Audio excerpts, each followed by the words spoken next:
আল্লাহ তাআলা কি কাছে পাওয়াটা আপনার জন্য সহজ হয়ে যাবে। এক নাম্বার হলো আল্লাহ তাআলাকে কাছে পাওয়ার জন্য সব সময় নবী মুহাম্মদুর রাসূলুল্লাহ সাল্লাল্লাহু আলাইহি ওয়াসাল্লামকে অনুসরণ করতে হবে। প্রত্যেকটি কাজে আমার নবীর অনুসরণ করতে হবে, প্রত্যেকটি সেক্টরে আমার নবীর অনুসরণ করতে হবে। কিন্তু দেখা যাচ্ছে আমরা রাসূলুল্লাহ সাল্লাল্লাহু আলাইহি সাল্লামের অনুকরণ করি, প্রত্যেকটি কাজে করি না।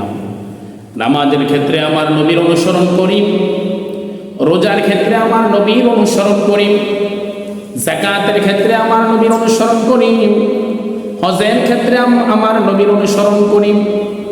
কিন্তু শুনে রাখুন, রাসূলুল্লাহ সাল্লাল্লাহু আলাইহি ওয়াসাল্লামের অনুসরণ যখন আপনি করবেন, রাষ্ট্র চালাইতেও আমার নবীর আদর্শ অনুসরণ করতে হবে, সংসদ চালাইতেও আমার নবীর আদর্শ অনুসরণ করতে হবে, দুনিয়ার জমিনে মানুষের স্বভাবের ক্ষেত্রে আমার নবীর অনুসরণ করতে হবে, চরিত্রের ক্ষেত্রে আমার নবীর অনুসরণ করতে হবে, প্রত্যেকটি সেক্টরে আমার নবীর অনুসরণ করতে হবে।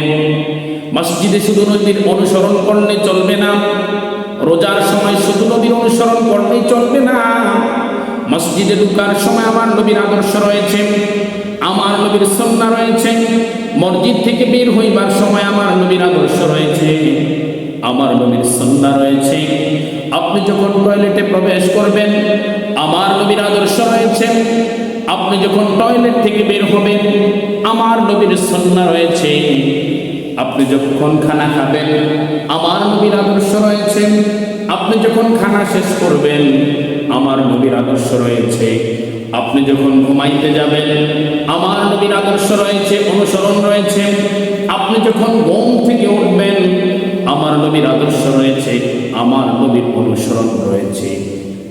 এক কথাই হলো প্রত্যেকটি সেক্টরে আমার নবীর অনুসরণ করতে হবে, প্রত্যেকটি জায়গায় আমার নবীর অনুসরণ করতে হবে, প্রত্যেকটি প্রজেক্টে আমার নবীর অনুসরণ করতে হবে। ব্যবসা করতে যাবেন, আমার নবীর অনুসরণ করতে হবে, যে কোনো কাজে যাবেন, রাস্তার মধ্যে হাঁটবেন, আমার নবীর অনুসরণ করতে হবে। আমার নবীর যখন অনুসরণ করবেন, প্রত্যেকটি কাজে আমার নবীকে যখন অনুসরণ করবেন, আমার নবীর আদর্শ যখন মানবেন, প্রত্যেকটি সেক্টরে আমার নবীর আদর্শ যখন মানবেন, তখন আমার আল্লাহ তাআলাকে কাছে পাওয়া একেবারে সহজ হয়ে যাবে। আল্লাহু আকবার। 2 নম্বর হলো মুসলমান, 5 ওয়াক্ত নামাজ সময় মতো আদায় করতে হবে, ওয়াক্ত মতো আদায় করতে হবে। আমার আল্লাহ তাআলাকে যদি আপনি কাছে পেতে চান, 5 ওয়াক্ত নামাজ একবারে ওয়াক্ত মতো আদায় করতে হবে, সময় মতো আদায় করতে হবে। যখন মসজিদের মধ্যে আজানের ধ্বনি হয়ে যাবে, তখন দুনিয়ার কাজকর্ম করা যাবে না, দুনিয়ার কাজটা ছেড়ে দিয়ে আমার আল্লাহ তাআলার ডাকে সাড়া দিতে হবে। তখন আমি বুঝতে পারবো যে দুনিয়ার কাজ থেকে আপনি আমার আল্লাহকে বেশি ভালোবাসেন, আল্লাহ তাআলাকে বেশি মহব্বত করেন। আর যখন আপনি আজান হয়ে যাবে, আপনি যখন দুনিয়ার কাজ করবেন, তখন বোঝা যাবে আল্লাহ তাআলার ডাকের চেয়ে আপনার কাজের প্রাধান্য আপনি বেশি দিচ্ছেন। যদি আল্লাহ তাআলাকে আপনি কাছে পেতে চান, নামাজের কোনো বিকল্প নেই, সময় মতন ওয়াক্ত মতন আপনি নামাজটা আদায় করে নিতে হবে। আর যখন বান্দা সিজদা দেয়, তখন বান্দার মাঝে আর আল্লাহর মাঝে কোনো পর্দা থাকে না। উসজুদু ওয়াবতাগি, বান্দার মাঝে আর আল্লাহর মাঝে কোনো পর্দা থাকে না। দুনিয়ার মুসলমান ইমানদার, এজন্য আল্লাহ তাআলাকে যদি আপনি কাছে পেতে চান, সহজে যদি আপনি আল্লাহ তাআলাকে পেতে চান, সময় মতন ওয়াক্ত মতন নামাজ আদায় করতে হবে। কিন্তু এই ক্ষেত্রে দেখা যাচ্ছে আমার মা বোনেরা একটু বিলম্ব করে যাচ্ছেন।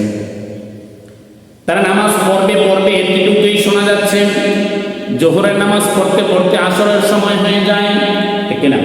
জোহরের নামাজ পড়তে পড়তে আসরের সময় হয়ে আসরের নামাজ পড়তে পড়তে মাগরিবের সময় হয়ে যায়। এই অবস্থা আমার মা বোনদের মাঝে আছে না। অক্তমতো নামাজ পড়া তো ফরজ, অক্তমতো নামাজ পড়া তো ফরজ। আল্লাহ তাআলাকে আপনি যদি কাছেই পেতে চান, আল্লাহ তাআলাকে যদি আপনি সহজেই পেতে চান, তাহলে 2 নাম্বার টিপস হলো আপনি সময় মতন অক্ত মতন আপনি নামাজ আদায় করে নিতে হবে। সংক্ষিপ্ত আকারে বলছি, 3 নাম্বার হলো আল্লাহ তাআলাকে যদি আপনি কাছে পেতে চান, আল্লাহ তাআলাকে যদি আপনি মহব্বত করতে চান, আল্লাহ তাআলাকে যদি আপনি ভালোবাসতে চান, সহজে পেতে চান, বেশি বেশি করে আপনি রোজা রাখতে হবে। কি রাখতে হবে? রোজা রাখতে হবে। অবশ্যই ফরজ রোজা তো আপনি রাখবেন, সাথে সাথে নফল রোজা রাখার অভ্যাস করতে হবে।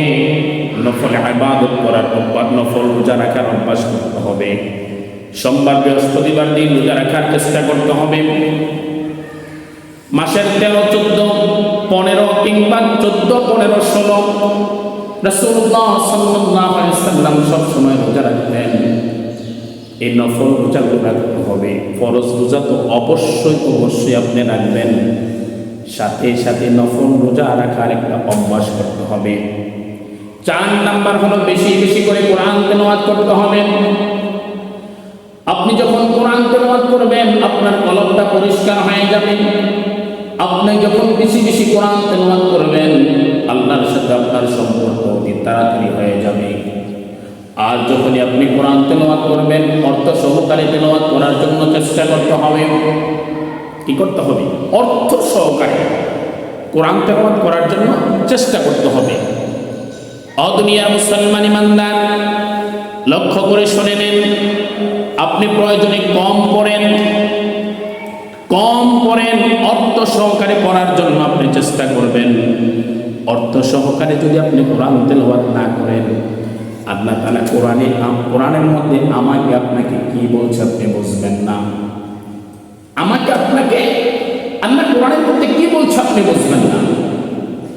আর যখন অর্থ সহকারে আপনি তেলাওয়াত করবেন তখন বুঝতে পারবেন আল্লাহ তাআলা আমাকে আপনাকে কোরআনের মধ্যে কি বলেছেন, কিভাবে দুনিয়ার জমিনে চলার জন্য বলেছেন, হালাল কিভাবে উপার্জন করবেন, হারাম থেকে কিভাবে বাঁচবেন।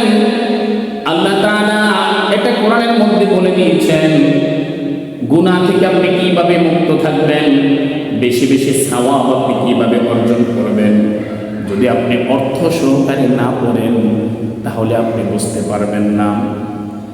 সংক্ষিপ্ত আকারে বলছি রে মুসলমান, 5 নাম্বার টিপস হলো আপনি যদি আল্লাহ তাআলাকে কাছে পেতে চান, আল্লাহ তাআলাকে যদি আপনি সহজে পেতে চান, 5 নাম্বার আমল হলো আপনি হজ করতে হবে। যখন আপনার উপরে হজ ফরজ হয়ে যায় তাড়াতাড়ি করে হজ আপনি আদায় করে নিতে হবে। কিন্তু আমাদের উপরে হজ ফরজ হয় 30 বছর বয়সে, 25 বছর বয়সে। আমাদের জবান থেকে একটা কথা বের হয়ে যায়, আমরা তো মাত্র বাচ্চা মানুষ, এখন আমরা কিসের হজ করব? আমাদের বয়স কম, এখন আমরা কিসের হজ করব? আরে ভাই, আপনি যে 50 বছর হায়াত পাবেন এটার কোনো গ্যারান্টি আছে? আচ্ছা, আপনি 60 বছর হায়াত পাবেন এটার তো কোনো গ্যারান্টি নাই। আপনি 70 বছর হায়াত পাবেন এটার কোনো গ্যারান্টি নাই। তদ্রূপ আপনার যখন হজ ফরজ হয়ে যাবে, আপনি যখনই ফরজ হয়ে যাবে তখনই আপনি হজ আদায় করতে হবে, তখনই আপনি হজ আদায় করতে হবে, বেশি বেশি উমরা আদায় করতে হবে। আল্লাহ তাআলাকে যদি আপনি কাছে পেতে চান, হজ যদি আপনি সঠিকভাবে আদায় করেন, হজের বদলা আল্লাহ তাআলা আপনাকে জান্নাত দিয়ে দিবে। সুবহানাল্লাহ। এটা আল্লাহ তাআলাকে কাছে পাওয়ার জন্য কেন এত সুন্দর উপায়। আপনি যখন হজ করতে যাবেন তখন আপনি আরাফার ময়দানের মধ্যে আপনি যাবেন। কোথায়? আরাফার মাঠে যাবেন। আরাফার মাঠে যাওয়াই তো মানে আল্লাহ তাআলা সব গুনাহ আপনার মাফ করে দিয়েছে। সুবহানাল্লাহ। আরাফার মাঠে আপনি যাবেন, খানে কাবার সামনে আপনি যখন তাওয়াফ করবেন আপনার মনে মনে চিন্তা হয়ে যাবে, এটা আমার মালিকের ঘর, এটা আমার আল্লাহর ঘর।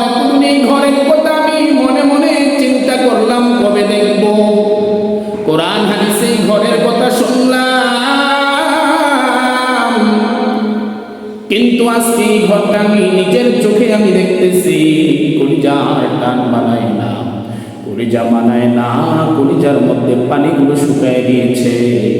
আপনি যখন খানে কাবা দেখবেন, যখন চোখের পানি চলে আসবে, তখন মনে করবেন এই দুনিয়াটা আপনার কাছে কিছুই না।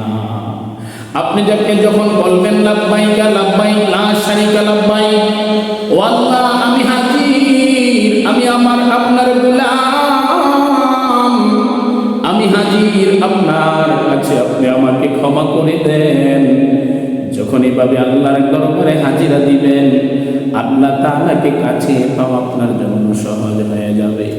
যখন আপনি মদিনায় চলে যাবেন, আমার নবীর রওজা যখন আপনি জিয়ারত করবেন, তখন চোখের পানি আর রাখতে পারবেন না।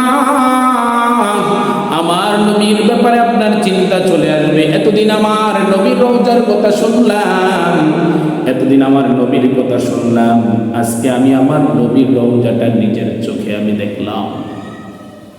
আজকে আমার নবীর রওজাটা আমি দেখলাম। আমার নবী এখানে হায়াতুন নবী, জিন্দা নবী এখানে শুয়ে আছেন। আমি সামনে সামনে সালাম দিতে পারলাম রওজার পাশে দাঁড়াইয়া। কলিজাটা ভরে গেছে, কলিজাটার মধ্যে পানি চলে আসছে। আপনি আর তখন চোখের পানি রাখতে পারবেন না। আল্লাহ তাআলাকে কাছে পাওয়ার জন্য 5 নম্বর আমল হলো, 5 নম্বর টিপস হলো, আপনি যখন আপনার উপরে হজ ফরজ হয়ে যাবে, আপনি হজ আদায় করে নেবেন। 6 নম্বর আমল হলো বেশি বেশি করে আল্লাহ তাআলার জিকির করবেন। কি বেশি বেশি করে আল্লাহ তাআলা জিকির করে নেবেন। জিকির করতে মুসলমান ওযু প্রয়োজন হয় না। জিকির আপনি যে কোনো সময় করতে পারবেন। আপনি যখন ঘুমাতে যাবেন সুবহানাল্লাহ আলহামদুলিল্লাহ, আপনি যখন কাজ করবেন সুবহানাল্লাহ আলহামদুলিল্লাহ আল্লাহু আকবার, আপনি যখন রাস্তার মধ্যে হাঁটবেন তখন সুবহানাল্লাহ আলহামদুলিল্লাহ আল্লাহু আকবার। আপনি যখন যে কোনো কাজ করবেন, রাস্তায় ঘুরবেন, চকে কাজ করবেন, যেখানে বাজারে যাবেন, সব সময় আল্লাহ তাআলার জিকির করবেন।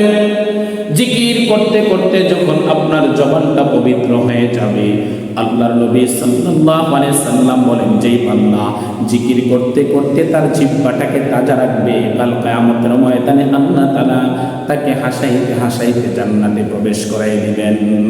আল্লাহু আকবার।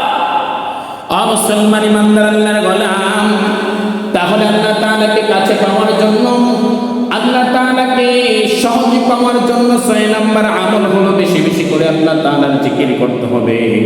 7 নম্বর ইবাদত হলো, আল্লাহ তাআলাকে যদি আপনি কাছে পেতে চান, বেশি বেশি তওবা করে নিতে হবে, বেশি বেশি আল্লাহর কাছে দোয়া করতে হবে, আর গুনার জন্য আল্লাহর কাছে স্বীকার করতে হবে, আল্লাহ আমার মতো গুনাহগার তোমার আসমানের নিচে জমিনের উপরে আর কেউ নাই, আমার মতো নাফরমান বান্দা এই দুনিয়ার জমিনে আর কেউ নাই। আমি দুনিয়ার জমিনে আসার পরে তোমার কথা মতো চলতে পারি নাই, তোমার হুকুম মতো চলতে পারি নাই, তোমার দাসত্ব গোলামি সুন্দর মতো আমি করতে পারি নাই। আমার মতো নাফরমানকে তুমি মাফ করে দাও। বেশি বেশি আল্লাহর কাছে দোয়া করবেন, আর আল্লাহর কাছে ইস্তেগফার করবেন, তওবা করে নেবেন। আল্লাহ তাআলাকে কাছে পাওয়া আপনার জন্য সহজ হয়ে যাবে। মুসলমান ইমানদার আল্লাহর গোলাম, আল্লাহ তাআলাকে কাছে পাওয়ার জন্য 8 নম্বর টিপস হলো, আল্লাহ তাআলাকে কাছে পাওয়ার জন্য 8 নম্বর টিপস হলো, 8 নম্বর ইবাদত হলো, 8 নম্বর কাজ হলো বেশি বেশি দান সদকা করতে হবে। যতটুকুই পারেন সাদকায়ে জারিয়া করে নেবেন, যা পারেন একটা খেজুর পরিমাণ আল্লাহর রাস্তায় দান করবেন। আল্লাহ তাআলাকে কাছে পাওয়া আপনার জন্য সহজ হয়ে যাবে। যত মুসিবত আসবে, যত বিপদ আসবে, যখন আপনি দান সদকা করবেন, আল্লাহর রাস্তায় খরচ করবেন, আল্লাহ তাআলাকে আল্লাহর রাস্তায় ব্যয় করবেন, আল্লাহ তাআলাকে কাছে পাওয়া আপনার জন্য সহজ হয়ে যাবে। সংক্ষিপ্ত আকারে বলছি, 9 নম্বর টিপস হলো, 9 নম্বর ইবাদত হলো আল্লাহ তাআলাকে কাছে পাওয়ার জন্য আপনি কি ইবাদত করবেন? সৎ কাজের আদেশ করতে হবে, অসৎ কাজের নিষেধ করতে হবে। ও দুনিয়ার মুসলমান ইমানদার, আপনি যদি এই পৃথিবীর জমিনের ভিতরে কোনো বান্দাকে যদি আপনি সৎ কাজের আদেশ করেন, ওই বান্দা যদি আপনার কথার পরে যখন ভালো ভালো কাজ করবে, নামাজ পড়বে, ইবাদত করবে, যতই ভালো কাজ করবে, এটার একটা অংশীদার আপনি পেয়ে যাবেন। আল্লাহু আকবার।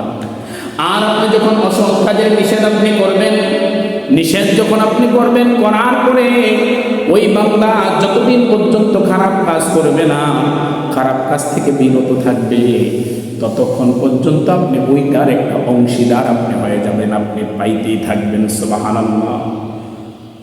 তাহলে বান্দা, মুসলমান ইমানদার, শুনে নাও, আল্লাহ তাআলাকে যদি কাছে পেতে চাও, আল্লাহ তাআলাকে যদি সহজে পেতে চাও, 10 নাম্বার হলো আল্লাহ তাআলার দ্বীন কায়েম করার জন্য চেষ্টা করতে হবে।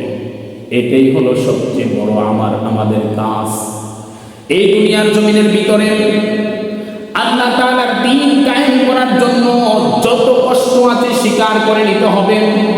আল্লাহ তাআলার দ্বীন কায়েম করার জন্য আমার যেখানে মন চায় সেখানে যেতে হবে।